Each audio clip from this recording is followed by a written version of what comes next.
शिवम कुमार, आपकी जो कहानी है ये मेरे को अभी पता लगी कि आप बहुत ज़्यादा गेम खेलते थे।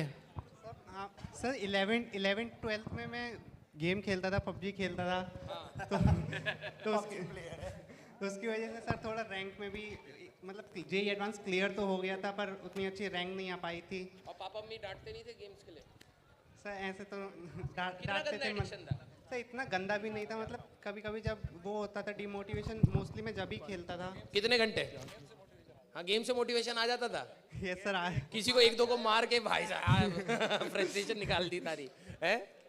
तो कितने घंटे आपकी पढ़ने का वो था? और क्योंकि ये बहुत इंपॉर्टेंट है, क्योंकि कई सारे बच्चे आज की डेट में गेमिंग्स के पीछे बहुत ज़्यादा परेशान हो जाते हैं, एडिक्शन हो जाता है। तो ये आपके लिए एक रोल मॉडल टाइप से बिहेव करेंगे कहीं ना कहीं कि किस तरीके से ये अपना पूरे प्लान को बनाते थे और गेमिंग को एज अ फ्रस्ट्रेशन हटाने के लिए ही यूज़ करते थे। तो बेटा एक बार अपनी जर्नी बताओ। सर मैं 11th में स्टार्ट किया था, मैंने ऑफलाइन में पढ़ा था स्टार्टिंग में। लेकिन फिर मुझे वहाँ पे मैथ्स समझ नहीं आती थी, तो फिर मैंने अर्जुना बैच अपने दोस्त से लिया था। फिर मैंने वहाँ पे सिर्फ मैथ्स ही पढ़ी थी। फिर 12th में मैंने लक्ष्य बैच लिया था, उसमें भी मैंने सिर्फ फिजिक्स और मैथ्स पढ़ी थी, आपसे पढ़ी थी और आशीष सर से मैथ्स पढ़ी थी। ओके। फिर उसमें मेरा जेई एडवांस क्लियर हो गया था, मेरी 18,000 रैंक थी। First attempt? Yes sir. तो फिर आपने इसके बाद ड्रॉप लिया? Yes sir. फिर और मैं ड्रॉपर की कहानी बहुत दर्दनाक होती है, तो मैं पूरी जर्नी में आपने क्या क्या पेन सफ़र करे एक बार वो बताना, क्योंकि कई बार ड्रॉपर्स के जो हमारे प्रयास के बच्चे होते हैं वो हमेशा डाउट में रहते हैं, क्योंकि दोस्त सारे कॉलेज चले जाते हैं और टीचर धुआंधार पढ़ा रहे हैं रोज रोज। तो वो स्ट्रेस मैनेजमेंट आप कैसे करते थे? सर मैंने ड्रॉप तो सर काउंसलिंग के बाद ही लिया था, क्योंकि सर सब लोग घर पे मना कर रहे थे कि ड्रॉप मत लो, अगली बार नहीं मिला तो क्या होगा, ये हो जाएगा। लेकिन फिर मेरा था कि मुझे ड्रॉप करना था तो करना ही था। फिर मैंने प्रयास 1.0 लिया, फिर वहाँ पे सारी क्लासेस ली अच्छे से, और जो भी बैकलॉग बन गया था, क्योंकि मैं काउंसलिंग के बाद ज्वाइन किया था, उसको मैंने जल्दी से निपटाया। मैथ्स की मैंने पहले 12th में आशीष सर से पढ़ा था। तो आशीष सर, आइए बताओ आइए ना, आपका हाँ, चुन्नू। हाँ, बस बताते रहो। सर तो 12th में मैंने आशीष सर से मैथ्स पढ़ ली थी, तो मैंने फिर ड्रॉप ईयर में जो लेक्चर्स थे वो जल्दी एक दिन में दो भी निपटा दिए थे। तो तू उस समय गेम छोड़ दिया था?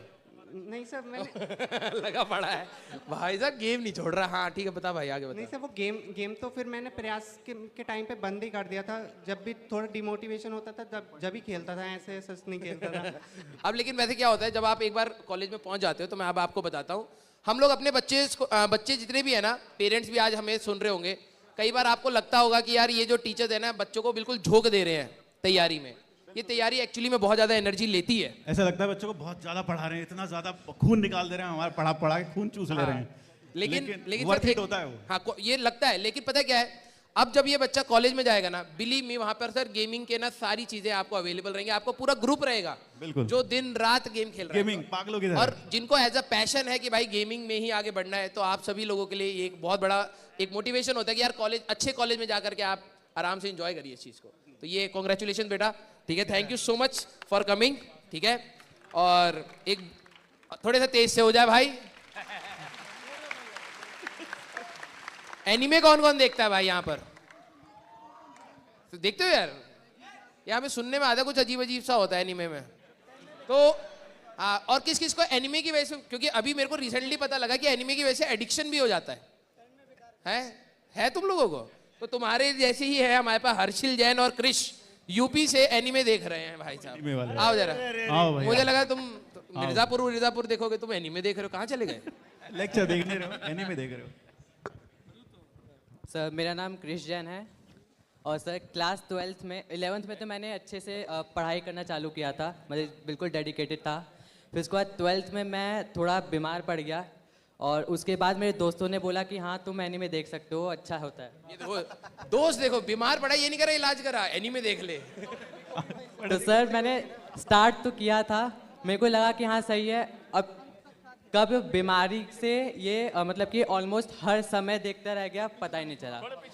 उसके बाद फिर से क्या हुआ कि मतलब मैं 12th में भी मैंने ठीक ठाक कर दिया था जेई में, क्योंकि मेरे जो दूसरे दोस्त थे वो मुझे बताते रहते कि ये कर, देख ये क्वेश्चन करके दिखा, ये क्वेश्चन करके दिखा। मैं कर नहीं पाता था। उसके बाद फिर मैं घर आता था, नहीं सर पढ़ता था, उस समय तो पढ़ता था सर। पढ़ता था और उसके बाद फिर सर ऐसे पढ़ता गया, फिर मेरी मेंस में तो अच्छी आ गई रैंक, लेकिन एडवांस में क्वालिफाई नहीं कर पाया। फिर उसके बाद सर ड्रॉप ईयर में फिर मैंने ऑलमोस्ट नील ही कर दिया था एनिमे को, और सर फिर यहाँ पे हूँ अब मैं। एनिमे का फेवरेट कैरेक्टर तो बता दे यार। सर नारुतो है, संग जिनबू है, और लूफी है, और भी है सर। ये एनिमे का कोई कल्ट वल्ट है क्या? है ना कुछ? तो इसमें आप सब लोगों को शामिल भी करते रहते हो क्या धीरे धीरे? अकेला देखता था। और भाई तेरी भी एनिमे की कहानी है, तू तो एनिमे टाइप दिख भी रहा है।